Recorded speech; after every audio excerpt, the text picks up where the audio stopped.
Te whatalo whatu nei vai aso o tātou po kalame, pe o nā masa nei vai aso taitasi, o taitai o le tunu.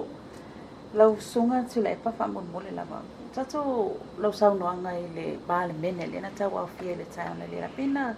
e sauno le whalawala fo le ntupu ni usila. Ia e pe o le tulanga le whaafsile toi lau a fionga. O le ase tangtanga i e malo, fo i le pe ono, avea ia le whalawalawe ma me ono, ia i se tulanga le sefe mo na tunu o Pasifika, ia miswai tātou ia i sa mo pe ono avea fo i ono lata la te lo tulanga le. Pe le ono o mai sa mo, to inga tangata whape. Ma tau le whalawalawe le antupu. O le whalawalawe fatino e tangata lo iai le ino inoa. E ino e tangata i Mosalema.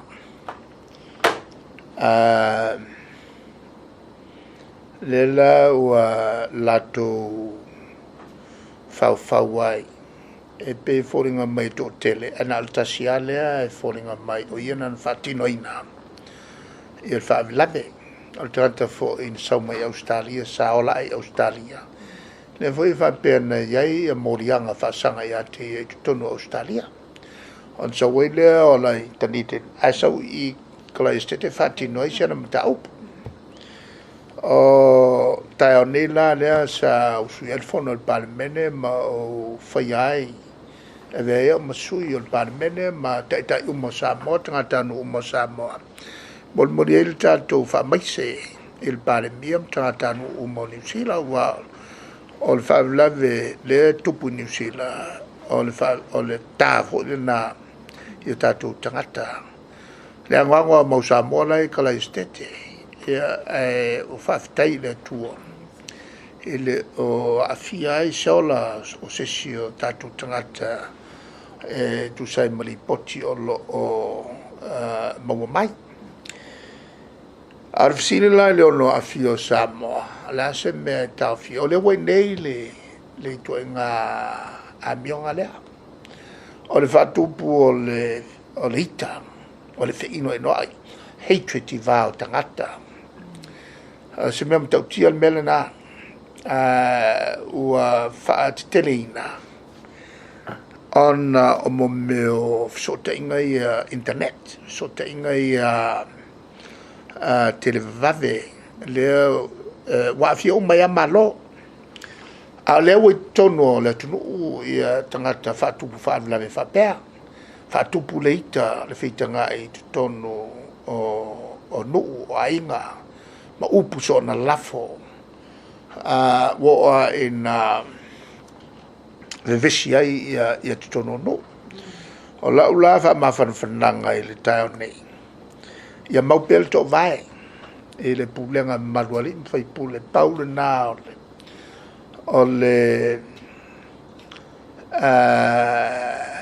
ale fofo fa un alta tu ma tu wanga fanua e ka ofi ai le wingalanga le o kupu mai kongo tatu tangata e fa tupu ai le ita e fa nga ai ia e so tenga vave ia e upu kwa le anga upu o le la fo mai ata e anga umo mai ata o tele mo meo tu inga le favea ai favea le teltununga na ia ese fenga malo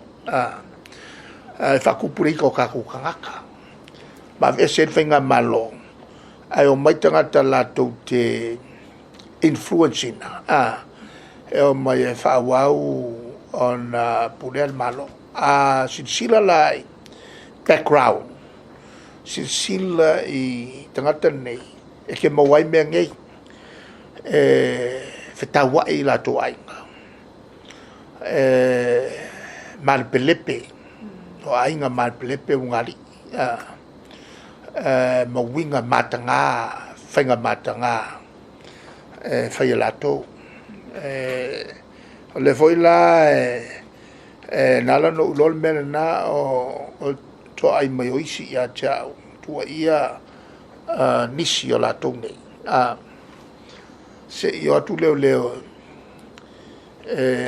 tau whawhine mo ia ai te o whai mai leo e le si fo i case fa pe no atu ia tia fatonua leo e vai a saulo e mai le fa mai vai o tu le se o fiu leo o mo kwa fiu fo le ko nga mionga se ko ki ka usa peru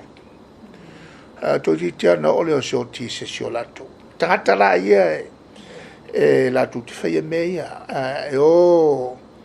fa ma popo to fa te no o fa ma popo to na fa yo la to no e fa ngai la ya tau talai ma malo simta o puele mama mai ngai la lafi ai tua lafi mai la lafi tua o la ya tau o sorkula fo umai e la tu tanga ia e fa tu pule vesi va ainga o la tolana e lela na leo na ngai la ele o whatever le way Samoa le ia tu ngata nei e lei foi masiano tele mas popole in fa la vet tupu e tupu mai tonu ainga tu sai o la to tua inga se o le la o te fifia ia o fa o le fa msino ala se i amata on puwe i la to nei ai po ai foi le e tu ai tua e la wa vai ko fa i si fai pule ia ko ko o la pi ale tu ai tua ma la ai foi e ko nga ngana ye fa nga da uma nga masangi si fai pule o le vang ba ko fai me la so i fu mai pe ala winga la o mi mai ia le ku ai ku o tanga nei wal kasinga me e mafia kele le vangale e o mai o su e ka foi sa fai pule e ona fa pele o le a dignify ai la ko la to fiau a le turanga la na atonu te mile nei wa maka o silsila ku kankangi e maka kia mele wa mo tule mai e o te mnatua ya o pol fata auto foi le na maninoa ila lo foi o polo nono o il mata o pono no wala tonu foi o pusuma le ono se tau suma leiva le mata o pule ono chapter 6 verses 16 to 19 o mangai yo o fionga ya le tua fa i kongo al mele o le hatred o le sa wai fitelinga il fata oto o mene i ono o mtua ino sia le tua eleli o lana fitu foi o matua ino sia lava ia longa winga e fiku ko nga winga ngai anga sala a longa fiku anga sala piko sirio ino sia ala meia mua o le matafasi sia lua o le laulau faiva pepelo tolu o lima masaa i le toto le ua le sala fa o le loto e mana tunatu i tonga fitinga leanga umalava lima o vae tele vavave on tau fetuli i le leanga ono o le mori mau pepelo na te tau tala i mea pepelo ia ma le fiku la lea o le mea piko i makau kia lea e matua ino sia le li o le fatupu masenga le vauso hate o le hatred o le ino isi tangata le la ngofo mfakupu mo meo o tua inga ia pepelo ala avatula sina ufata taina o leo lo una fune i ma fanua ia ma map la tole o fanua ia o malo sul fituave montupu eka ia ele stala fanua e vai ata o fanua ia fa mawina la fi se lauri ma vadu ka milio la ki ka mai ki o la ka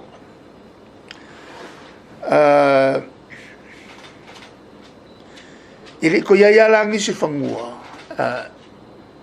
o le malo ngale skala se skaimi o fanua ia o lo o ia il malo a fanua ia I vai ata lea e fausiai ia le falpui mo fato anga al malo au fia fo malele le tu ai le fatafuna o se ele tele o no le tulanga le nei mo le anga ia tu lumanai e tau na mtua fai tete le malo le tong fitinga mene o lapisi na e lapisi mtua fia ia le sisio manga a fia il soifua ele mfaya la on fatau e seinatu fanua ia o le malo e matele I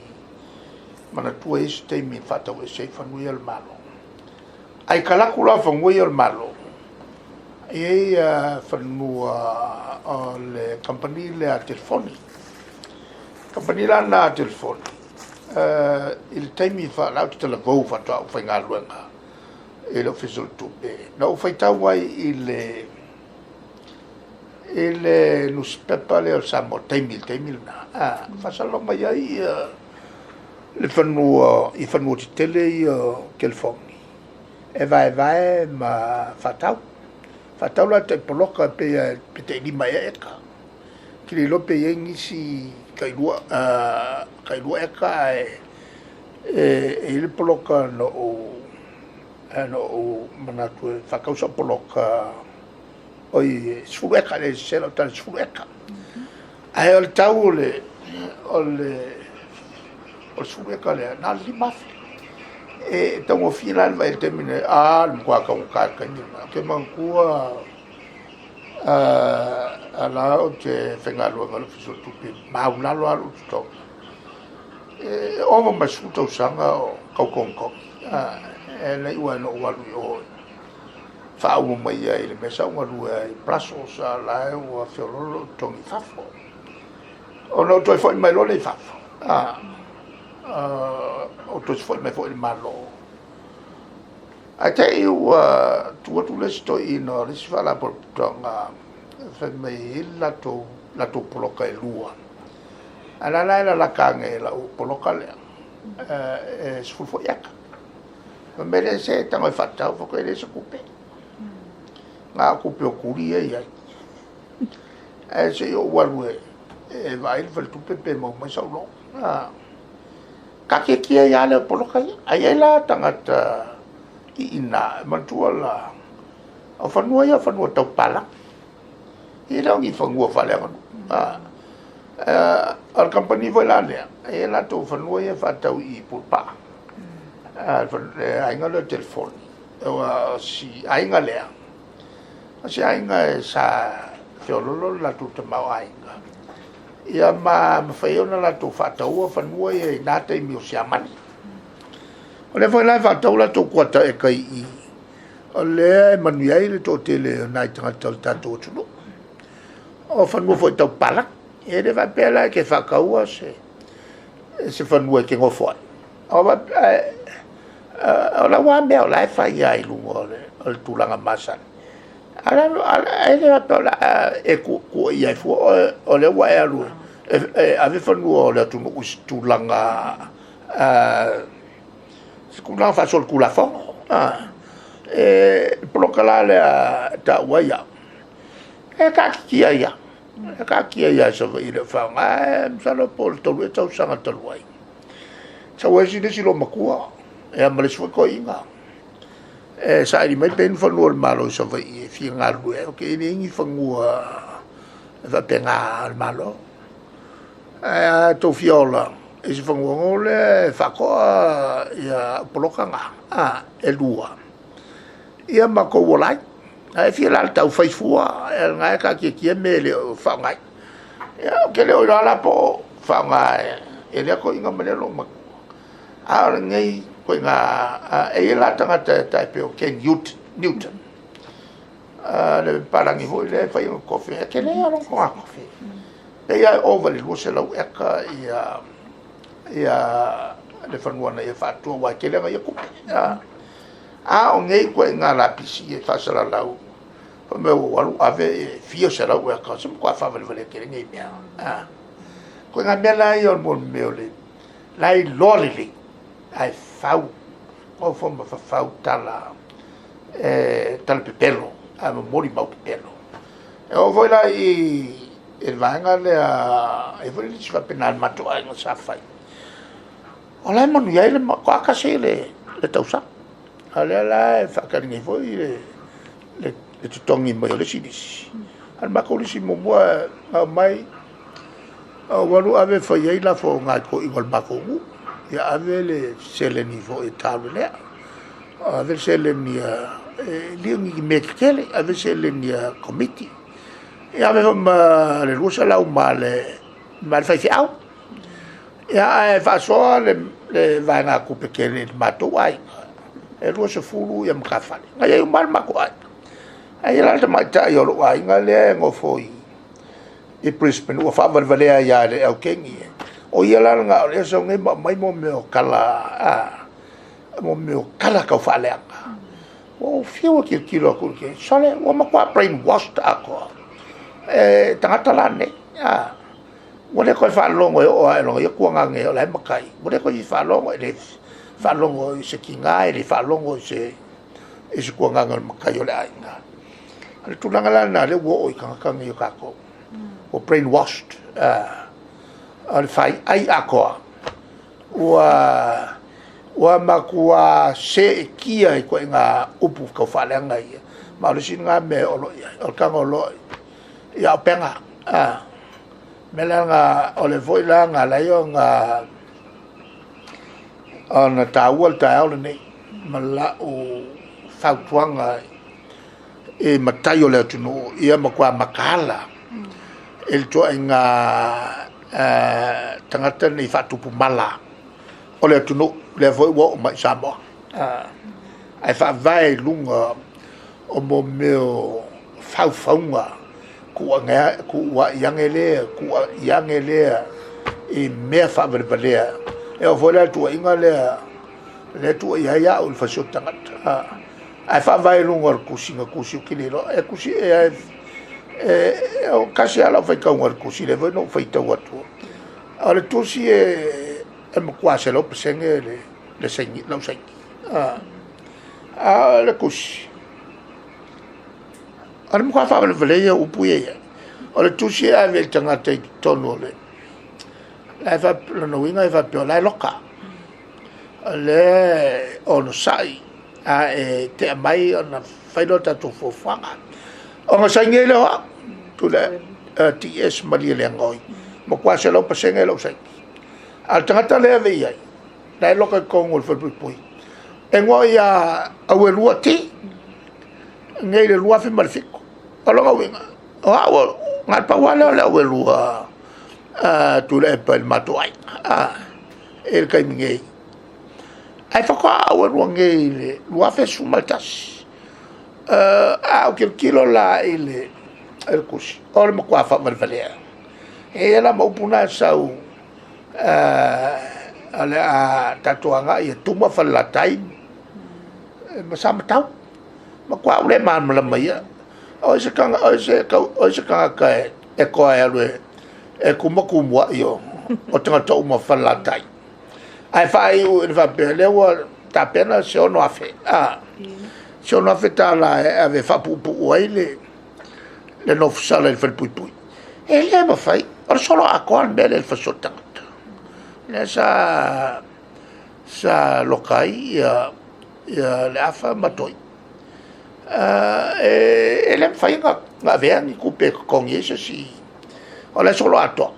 e fa pupu oile la vo sala el mena la vai gata le al kaka nge lo skaka inga vai o al kusinga upu ele tiene misspelling se sa pelanga ala la va pe un tusia la ngala e la wat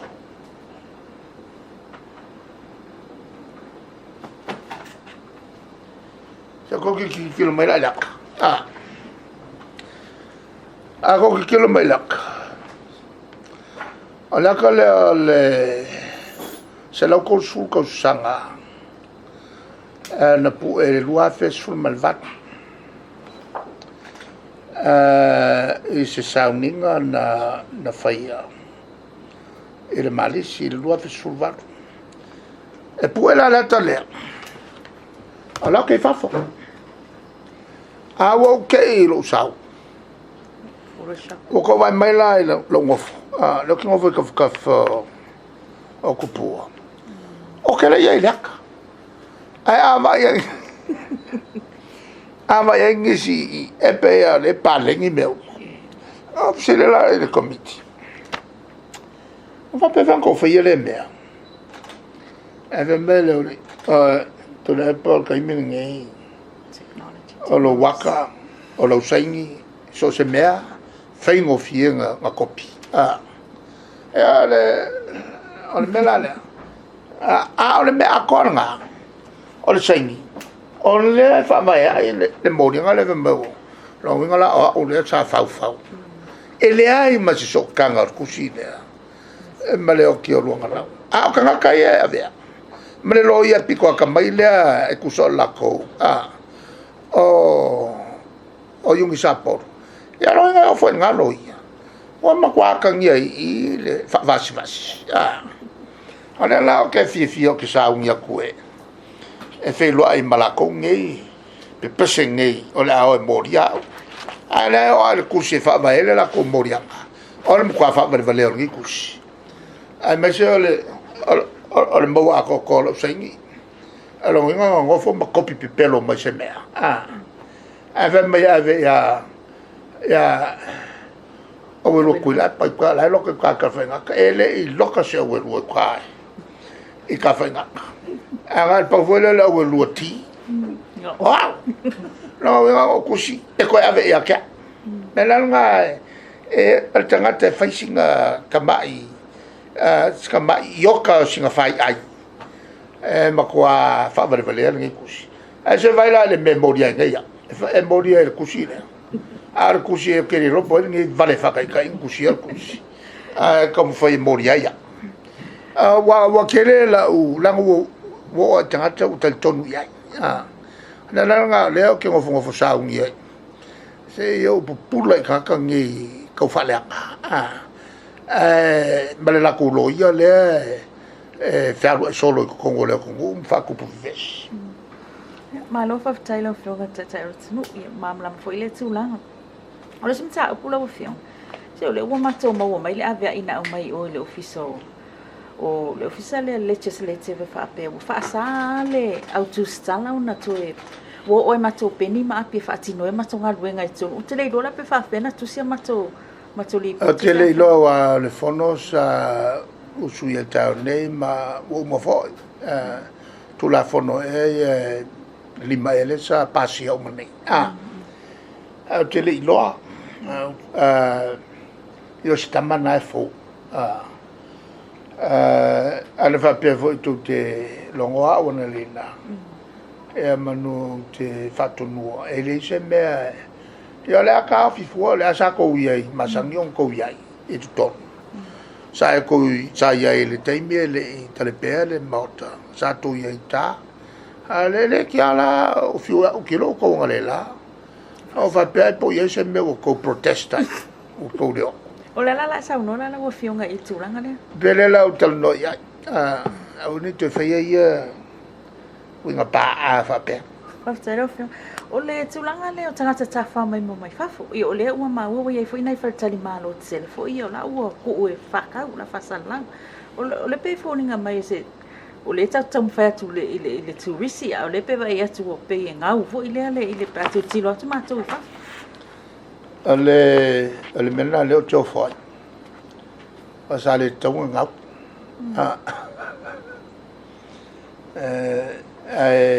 wa mane fa mo nga fa tu pe tu ton o ye dai fa tu pe atina ma le no pi fa le fa tu pe io le tele io le usta io o tu pe ton in lo sa mai fatti noi le fatel malo o le fatel malo ta fatel malo agis e ta sialna fatel malo tele ya la to tama ya le ya le faltupe latina o faya fata unga hotel ale pule ya friend ma pasi le pulenga i sainai ai leia ma se longo mai nole TPS ma au ma se tupe na fata unga tongi ai le ya le longa tupe ale tulanga lai pe tulanga ia le vai ma la to o le no foi tala foi ia falte malo le tulanga ia le malo na foi ia fa europea ma le so so al fenga tala na o se le ni mafo se le ni mai faltupe o tinai e lango mai i la tinai o falte malo ma tinai se tono sa mo ya mai la tupe ai mai le ngaule mea e fengta na to ya mai ai ni so sani lumana ale mela na wa ole me vo i ofoi ole ngau sfoten maro ale lo ngau sfoten maro ole no ngala le se senga mena e afu ai tonu pulanga ole ko mai o lai le si pulanga ai fale con le si pulanga pela le tulanga na i voi le nga mafatia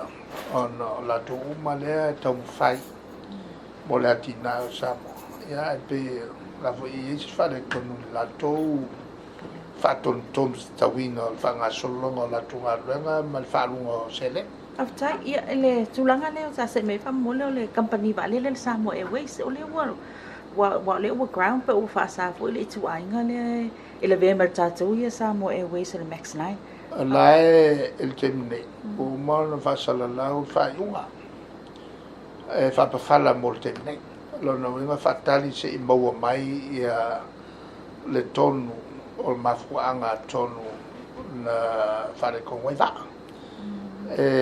onai tamai angiangi po wai moso oi foi pe o lo tu ia e lava le ao ino o pailaki ia fa kamala inicio o valele mala ko pailaki ile le lava foi le o le training vam talanga mai ata ino o paul va le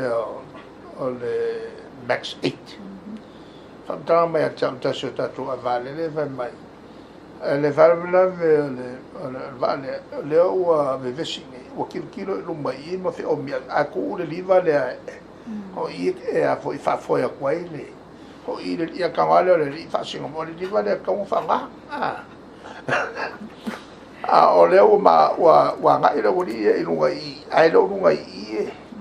e fa con le va o la lo i e fa ya la o nga mai ka mo kilo ku ia nga me e fa mai ya le tulanga na ia i mo me va le fo di o kere le mo va le wo ya ile kama kele lava le lava training o ku wa lunga fa kele se tulanga tawotele na man tu foi la le se senga va ia va al poing le senga la va ia al poing ya swala sa famtala me tau le senga a le te minister me to va le te mil polizia va pe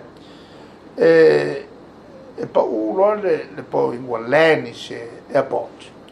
o mai lo kama insigne se ko se ki ako le voi la ele vale lo lis compagnie ko ki a fale ko o ma se ki take off lo ai ke wa yo kula uri ko foi sau mori ala ko va vele nai a su e fo o mo me ngaki o le si vai apa wa ngalo insigne ko fa mau pa kala ko